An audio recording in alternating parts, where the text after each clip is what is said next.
आर्थिक सुनामी आ रही है, भयंकर आर्थिक सुनामी अब आ रही है। उसका कारण है कि हिंदुस्तान का जो प्रोटेक्शन का सिस्टम था, जो इंटरनेशनल इकोनॉमी से एक प्रकार से शॉक अब्जॉर्बर था, उसको बीजेपी ने हटा दिया है। तो एक तरफ से भयंकर आर्थिक सुनामी आ रही है, प्राइसेस बढ़ रही हैं, और ये अभी शुरुआत देखी आपने। ऐसी इकोनॉमिक क्राइसिस आएगी हिंदुस्तान में जो आपने अपने लाइफ में नहीं देखी होगी। ये हो रहा है, इसको अब कोई रोक नहीं सकता है। दूसरी तरफ क्या हो रहा है, हिंदुस्तान के अंदर, सिस्टम के अंदर इंस्टीट्यूशनल रिवोल्ट हो रहा है। तो आप सोचती हैं कि इलेक्शन कमीशन फुली कंट्रोल्ड है। वो 3 साल पहले फुली कंट्रोल्ड है।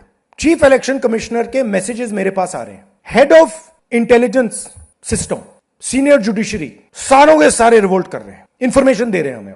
तो जो कंट्रोल का सिस्टम था एक तरफ से, वो कोलैप्स कर रहा है अंदर से, क्योंकि लोगों को दिख रहा है कि जनता का प्रेशर अब ऐसा भयंकर आएगा, अगर हम इस रास्ते पे चलते गए तो हमारे लिए रिस्क हो जाएगा। आप क्या सोचते हो, अगर जनता को मालूम है कि इलेक्शन सिस्टम रिग्ड है और जनता की मतलब इकोनॉमिक प्रेशर, गरीबी, दर्द के कारण जनता में गुस्सा आ गया, आप क्या सोचते हो कि इलेक्शन कमिश्नर को डर नहीं लगेगा कल क्या होने वाला है? तो अब क्या हो रहा है, सिस्टम अंदर से ऐसे हिल रहा है पूरा।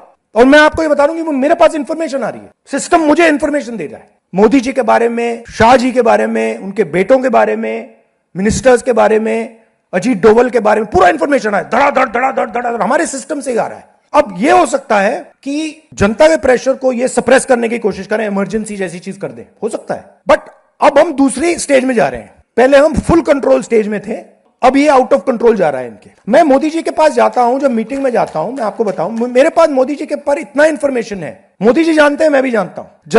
जब मैं उनसे मिलता हूं, भैया आंख में आंख लगाना रहा, हिलना पड़ता है, क्योंकि वो जानते हैं कि जिस सिस्टम को मैंने कंट्रोल किया था वो सिस्टम कोलैप्स कर रहा है और पूरा इंफॉर्मेशन इसको दे रहा है। तो ये डायनामिक चल रही है। और आप देखना, मेरे अंदाजे से, मेरा असेसमेंट है, 1 साल के अंदर मोदी जी प्राइम मिनिस्टर नहीं होंगे। जदि आपंक आम भिडी भल लगा तेब आम चैनल को लाइक, शेयर और सब्सक्राइब करने को जमा भी भूलु नहीं।